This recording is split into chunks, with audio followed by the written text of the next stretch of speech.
Hello and welcome. This is Linda, and this is going to be the start of the series for the Hills and Dales Wild and Free Quilting Project for 2025. Just going to show you how I am thinking and intuitively doing this as I go. Now, I showed you the templates that I drew, okay? This is these are basically 6 by 6. Mine are actually a 6 1/4 by 6 1/4 because that's the size of my ruler. But they could be any size block that you want to start with. And you only need 3 patterns. And what I did was I taped them together on the back side. Still got tape on here. And I simply drew me a simple connected landscape. Okay, you can see 1, 2, 3, 4, 5, 6 sections, one being the sky. Okay, so we only have 5 sections down to do. Now my quilt is going to be a lap quilt about 36 by 54 inches. That means I'm going to have 6 of these across and 9 down to get that kind of size. These 6 that are going this direction, this of course is the first 3. Then I will take each one of these and make a mirror image of it. The mirror image of this 3 will go next to 3, and it will meet up with all of these lines. Okay, then the mirror image of 2 will go next to that. It will meet up all the lines. And the mirror image of 1 will go on the end. It will meet all the lines. But the whole thing will keep this. This will be repeated on the other end, but it will look like one long continuous landscape. But you only need 3. You don't have to have this many sections. Draw your simple landscape on your main 3 squares, and I recommend that you line them up, tape them together to start with, and go ahead and make your lines. Use a bold marker. I have this marks a lot here because you're going to be using these marks to trace on your background fabrics to work with as a pattern. So 3 squares, a simple landscape, any way you want to do it. This is just about as simple as I can get here. Okay. Now, what I did then was I took the number 1, I laid it down, and I traced out my lines. Basically, you can see how they're lining up. I traced out my lines on the light blue fabric, and then I tacked it to a piece of quilt batting because this quilt is going to be quilted as we go.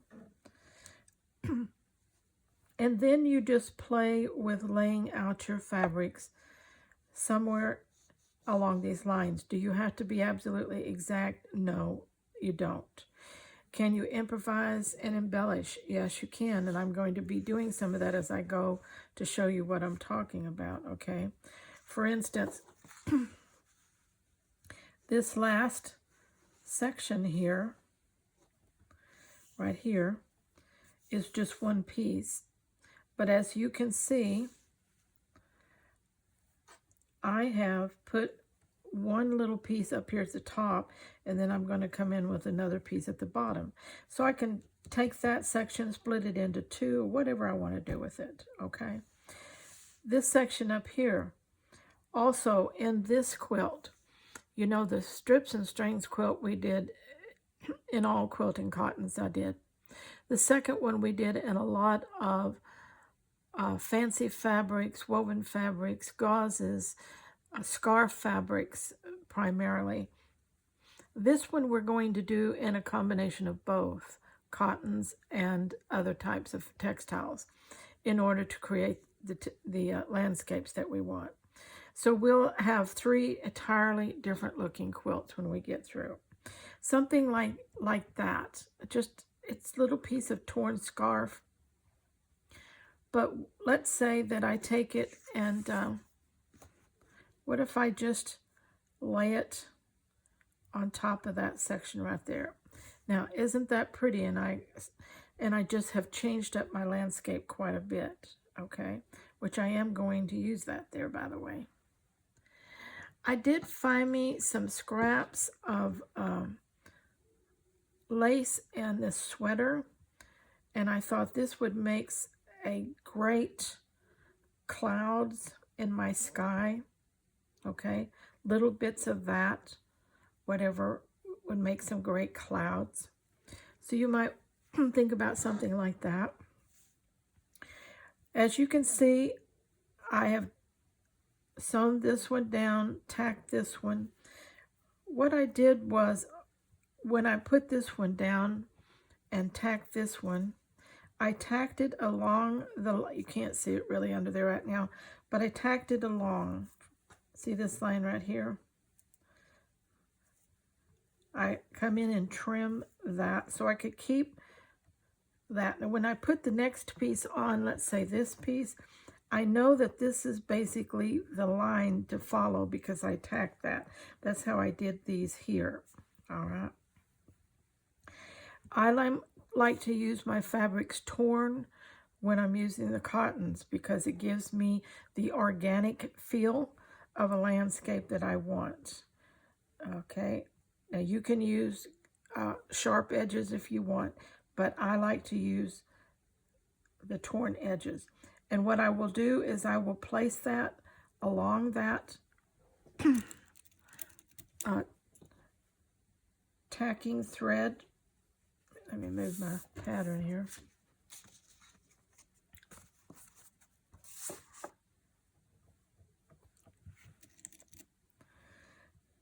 Just keep it going along that. Try to keep your subtle curves in. Don't worry if your fabric bunches or folds because that's part of the landscape look, and we will stitch all that down and in. It won't matter. Okay.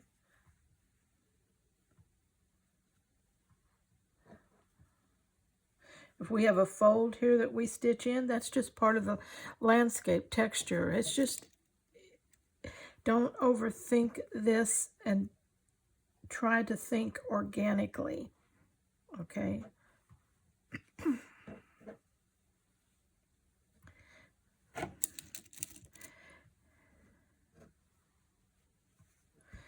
Now I have that part done, and I look at it and I think, I do want to raise this one up just a little bit. So I want to raise him up there, get a little bit more contour in there. And if I have room, yes I do, lower this one down.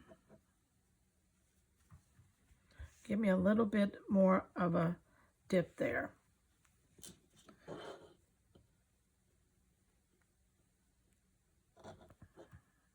Okay. Now, I have this one down here that's on the contour. So what I'm going to do here is I'm going to take and just fold this fabric up that's got the torn edge. And I made this piece, I tore it wide enough because I knew I was going to place it here and I wanted some to fold up. So I tore it wider than the space actually called for. This quilt is going to give you a chance to really be a designer, to really play with the artsy feel of creating something that's not just plain lines and squares and triangles, and it's artsy, but it's easy, and it'll make a beautiful lap quilt. Just envision it thrown over the back of your couch, how beautiful that'll look. But turning up this edge, I get an entirely different look. And when you're working, this particular fabric is pretty much, it's a batik, and it's the same on both sides. But when you're doing this on a lot of fabrics, you get, for instance, this one, you would get an entirely different color tone out of it. You see that? Okay. And so you can play with these, and when you're turning them up, you sometimes get an entirely different fabric look. What I'm doing here is I'm trying to get just another line here that has a little bit of fringy going on, and again gives me a little bit of texture and organic look to that.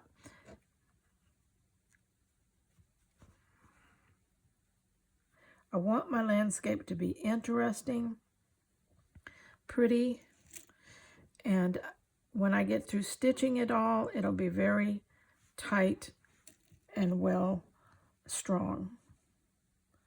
Okay, where's that at? There it is. We'll bring him down like that. Bring him over a little bit. Okay. All right. So now we have this one in. Okay. This one's going to stay the same. That one's going to go up. So we're turning that one up there. That's how it's going to look. Let's see what we can put on the bottom down here. What have we got?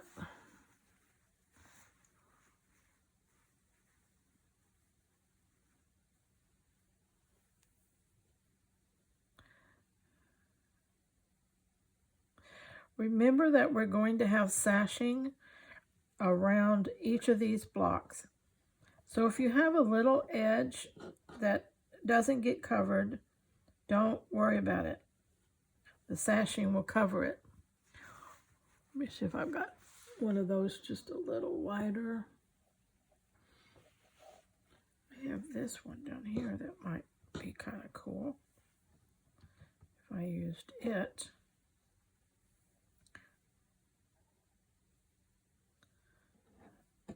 Not quite long enough.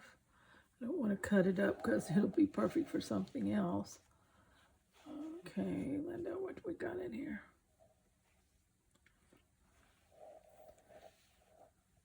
May have, I'm probably going to have to, let me do it like this. May do it in twos. I may put that one on there and that one over it. That would be okay. Improvise, design, create. Don't be afraid of your scraps. They won't bite you, okay? I don't allow any quilting police. Nobody's going to take you to quilting jail. Not here anyway.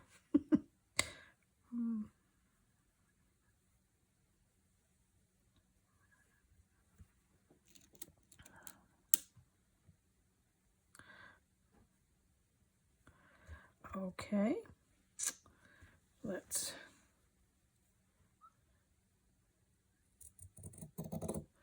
take him off there.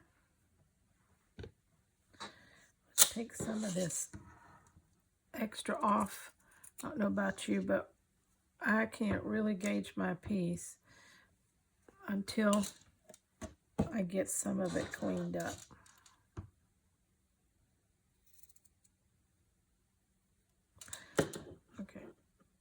We do want to come to the edge of our batting because it's the batting that we're going to be attaching on the back side, like we attached our other ones in our other quilts. So we don't want a lot of fabric hanging over the batting. It throws the whole thing off.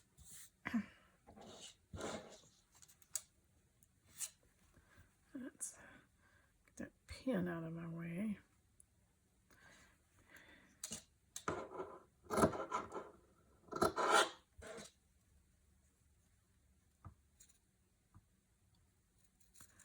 Just take the time to gently trim it up. Okay. We're going to lay this in here.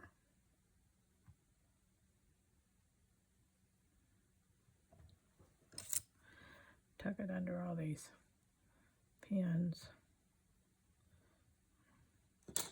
I love that. It adds a really nice piece of texture. A little additional color. Some softness to that horizon over there. Okay. Now, if we wanted to do a little cloud up here, let's say,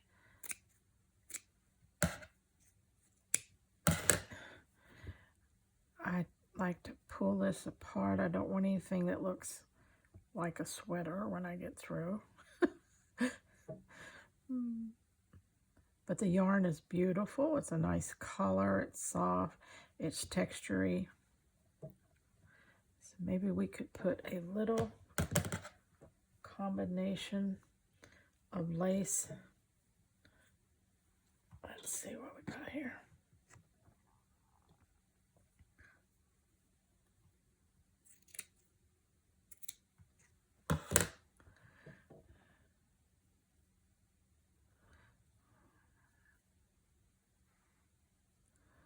Maybe we could do a little combination of lace and wispy clouds.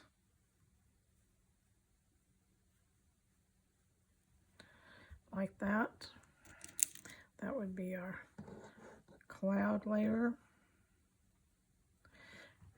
Now, if you wanted to put a moon or a sun or anything like that, you certainly can. All right. Also, I'm going to go ahead and show you why I'm here, because sometimes I do this, put my little houses on there and sew them down before I actually fit everything. Again, tear your fabrics and get, you know, something that is kind of rough, not too big. Where do we want this little house to sit? Why don't we let him sit right there?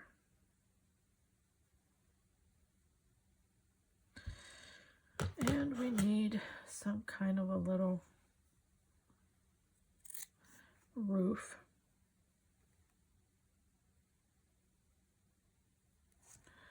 So let's go.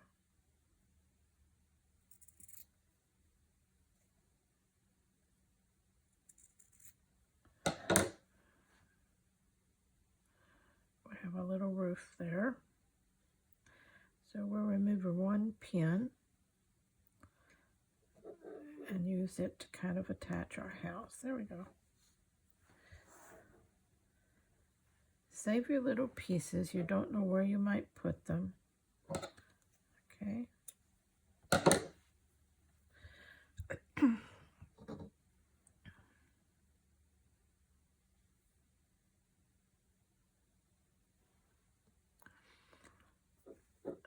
Okay.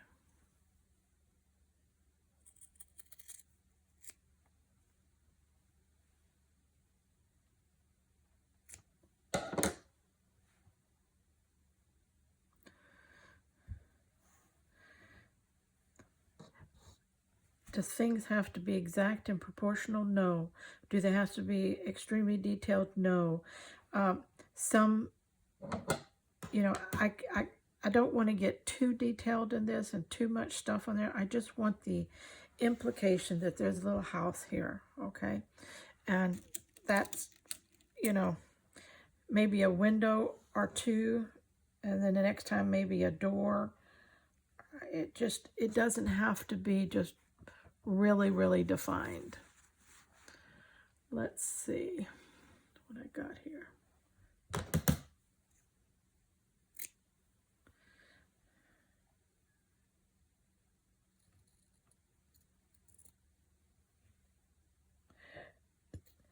I'm going to see about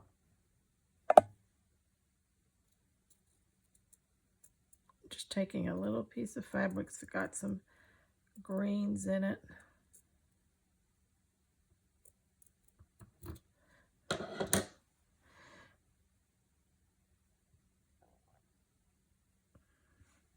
Make me a little tree. We might move him up a little, let him be behind the house more. Okay. So we have a little house, a little tree. Does it need anything else? That just depends on you. You know, how intricate do you want to get? I do not want to get this crazy. Okay, this is a quilt. This is not a piece of art or a wall hanging. So I don't have to get just crazy with it, with embellishments or other things. I might could take a little piece of something like this and put just a little flowers out to the side, okay, or foliage or greenery or anything like that. And I would definitely call that done. Okay. Now what I like to do once I've done that is I like to sew those elements on, because sewing those on tack down the ones behind them really well. Okay. So I'm going to be doing that. All right. I've got some baby blue thread right here that I was using. I'm just going to use it again. Yeah, I'm going to use 2 strands of embroidery floss.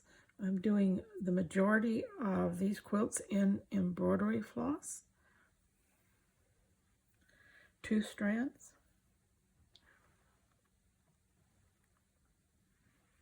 That also gives me the strength and the texture and the color combinations that I like.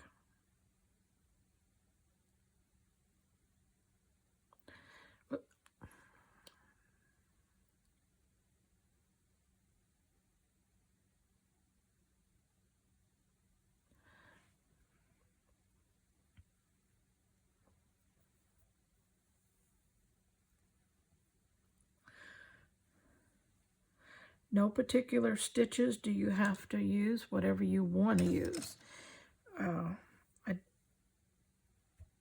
Just what do you want? A running stitch, a back stitch, any kind of stitch. If you like to do embroidery and things like that, you want to do some of that on your piece as you go, that's fine. You're going to be making 1 block at a time.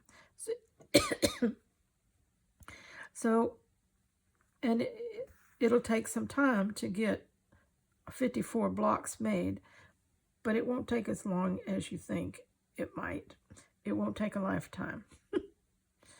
It'll only take a year. No, I don't know exactly how long it's going to take, but we just work at it.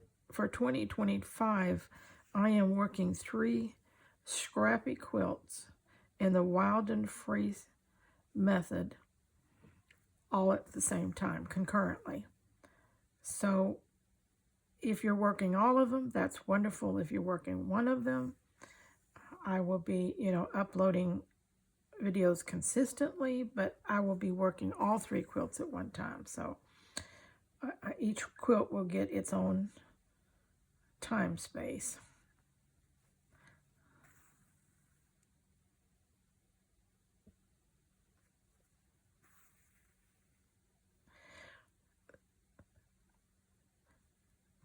I always like to get an introductory video up, show something about the process,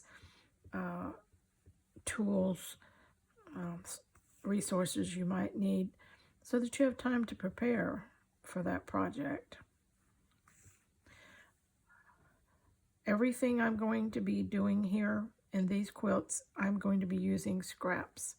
I'm not going to be buying any fabric unless I am thrifting and I find a garment or something thrifting that I think, oh, that'd be great, and I can cut it up. But I'm not going to be buying fabric as such.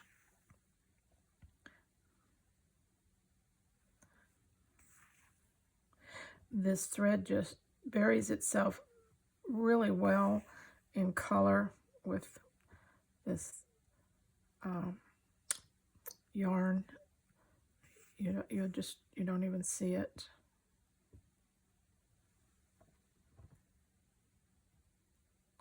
Don't be afraid to stitch. More stitching is better than too little stitching on a project like this. Really get your stitching down.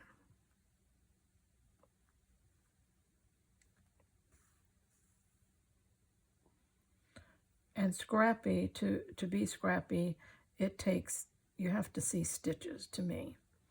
And in this style anyway.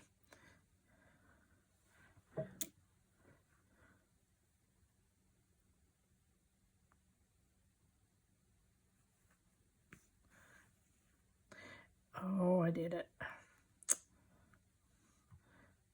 I hate it when I do that. Work from the wrong side, so you loop your fabric. The only thing to do is to pull it out and rethread it. One thing I like about working 3 quilts concurrently is when I get tired of one thing, I can switch, and that entirely inspires me again, because I'm changing mindset, I'm changing mood, I'm changing design, and so it keeps me working fresh all the time.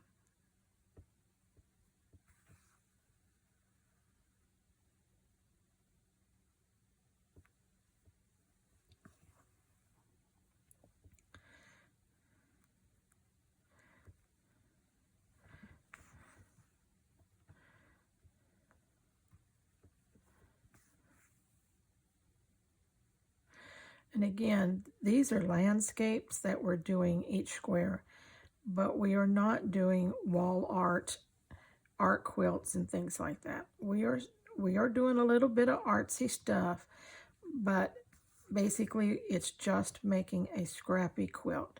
So don't let yourself be scared by what we're doing here, because anybody can do this, okay? If you can hold a needle and a thread, and you can measure out a square, and you can tear some fabric, you can do this, okay?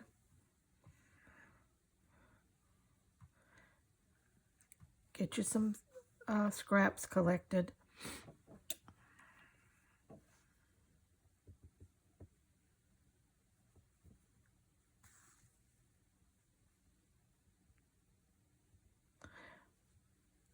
Doesn't the lace make a nice little cloud, wispy looking cloud? It lets the color, the sky, whatever that is that you choose, to come through. That's another thing. Your background colors on these squares, now you can use all the same background fabric, or you can change it up. It doesn't matter. This is your quilt. You decide what your color palettes are. A lot of times that depends on what kind of fabric you have and how much of any particular fabric. So if you want every one of them different, that's okay. You know, there's nothing wrong with that. If you want each row or line to be the same color sky, let's say, then the next row a different color sky, there's nothing wrong with that. You know, that's kind of what I'm thinking, but I don't know yet. I'll decide as I go. And the point is, it's your quilt. You do it your way, okay?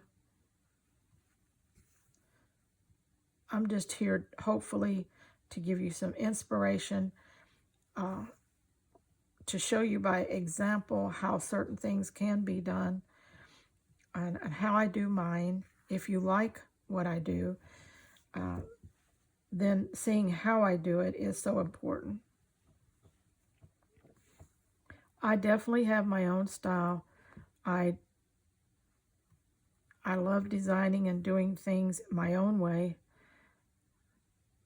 and that makes me happy, and I want you to do the same thing.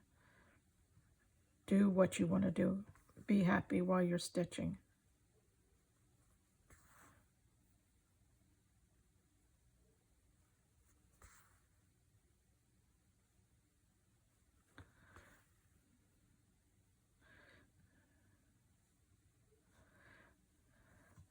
Not everybody is going to agree with what I do or what you do or how we do it, but you know that's not why we do what we do, is it?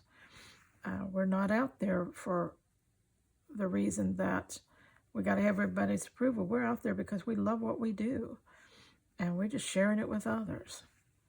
And the reason I'm hand sewing is because there are so many young people today who absolutely know nothing about a sewing machine and don't want to learn and don't want to spend the money on them. But they're kind of interested in thread and fabric. And so if they have a way to make something hand-wise, that's what I want them to do too. I wanted these young people to know that they can just pick up a needle and thread and some scrap fabric and they can put something beautiful together. They don't have to do it the way their mama did it or their grandmother did it or whoever traditionally.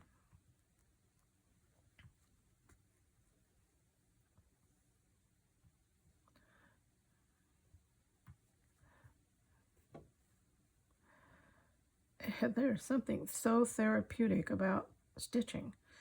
Of course, slow stitchers have been talking about that for a long time. The mindfulness, the meditation part of just hand stitching, and it's real. You do get in a very relaxed mindset, and you do a lot of deep thinking, and it's just wonderful, and it's very relaxing.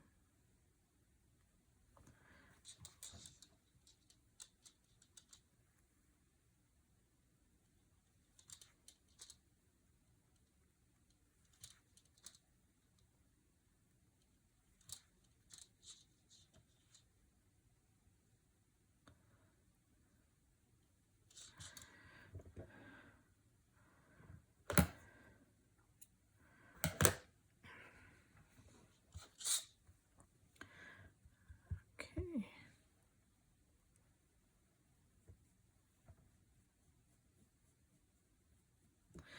These little wispies, when I come in and sew along there, those that stay, stay. Those that pull out, pull out. That doesn't bother me. A lot of things are going to fringe on my quilts, and I love the fringing factor. So not every thread stays in, but over time, the ones that are going to work out will work out on the fringes, and the rest will stay. And so that's definitely okay with me. All right. Now let's see. I have some more here.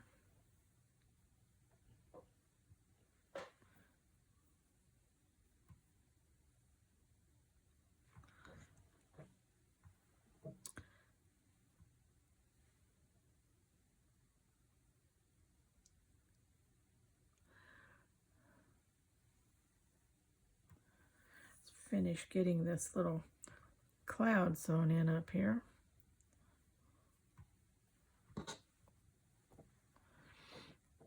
Come around to the edge over here.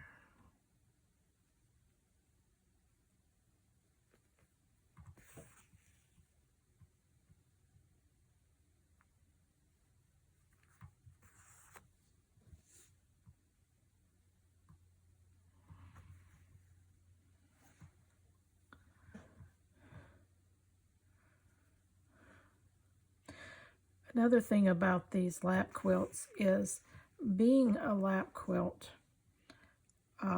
some will get, if you know that lap quilt is going to get a lot of use, something like the strips and strings, would be really good. Even the circles and swirls. This particular lap quilt, because we're going to be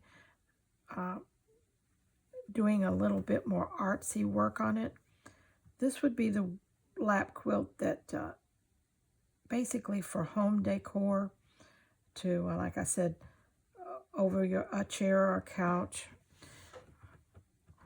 or ottoman. Not that it can't be used, it certainly can. But this would not be the one that you want your pets laying on and the children playing with and all that kind of stuff.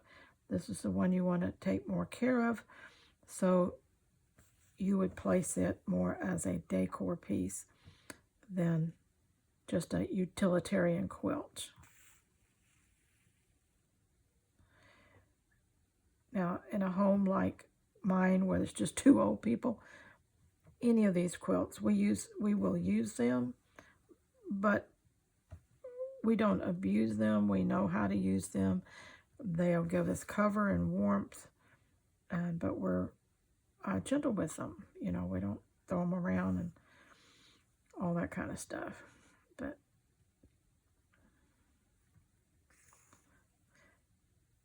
especially if you've handmade this and you've stitched it like I'm doing, you know, I just about go to war with someone when I see one of my, if I gift a quilt and the next time I see it, the dog is laying on it. Now that just really gets all over me. I can make a dog a quilt any day, but I'm not going to put this kind of work into it. This is more of an heirloom thing, something that I hope that the next generations would appreciate and hand down and keep. But that's just me, you know, that's just how I feel.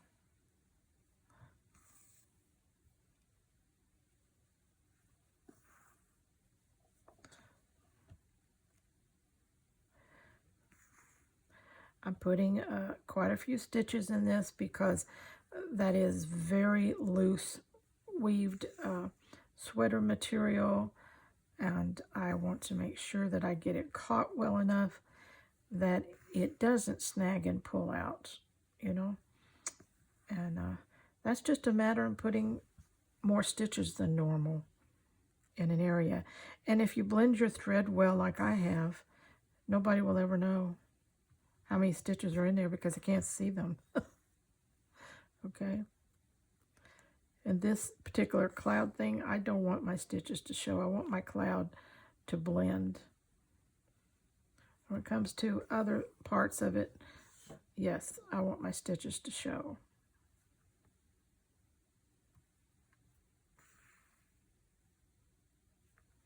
Sometimes I have to look on the back side to figure out where I've been and where I haven't been, because my thread blends so well.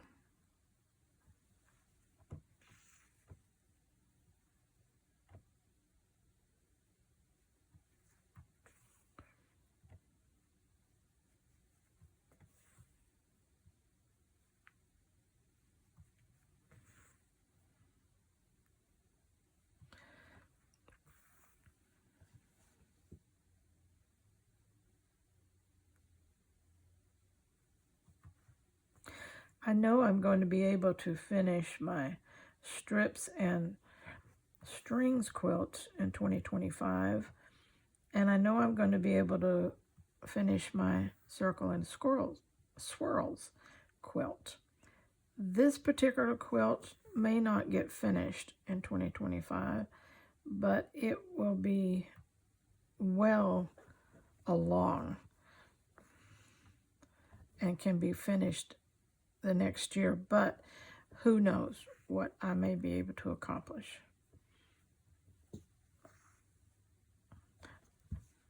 Two or three quilts a year, I don't think that's too bad. Especially, you know, these are going to be my main focus, but I will be doing some other little projects and things along the way too, and some collaborations and just different things, so I can't work exclusively only on the quilts.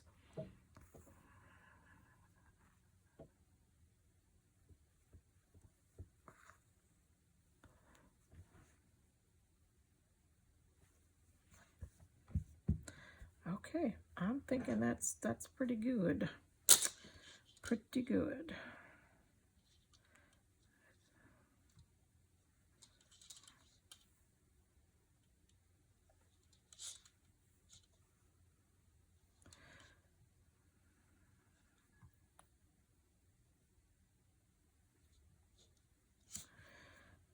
Alrighty.